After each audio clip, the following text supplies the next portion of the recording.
Story 1. I followed Bigfoot tracks into the mountains. I shouldn't have.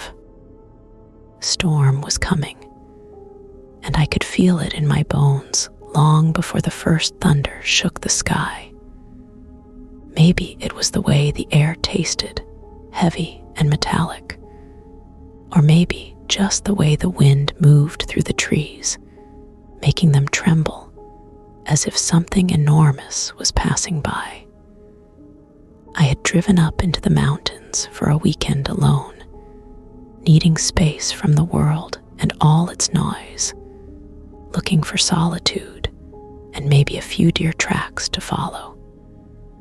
Instead, I found something I should have left alone. It was early afternoon when I parked my truck at the edge of an old logging road, the tires sinking into mud. I slung my pack over my shoulder, checked my flashlight and flare, and set out into the forest. The rain hadn't started yet, but the clouds hung low. Wrong.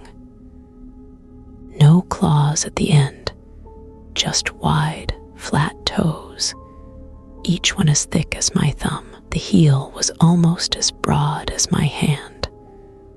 I measured one with my boot and found it was nearly twice as long. Every instinct in me said turn back, but I couldn't.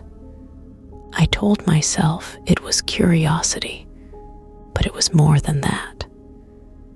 It was a need, a compulsion, to see what had made those tracks, to know if I was really alone out here, or if something was watching me even now. I followed the tracks up a narrow trail, weaving through stands of fir and spruce, the ground soft and slick beneath my boots.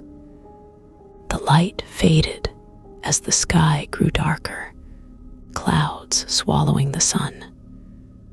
I moved as quietly as I could, ears straining for any sign of movement ahead.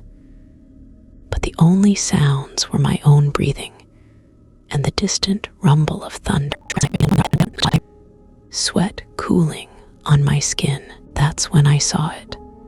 Another set of prints, even bigger than the first, leading off into a stand of twisted pines.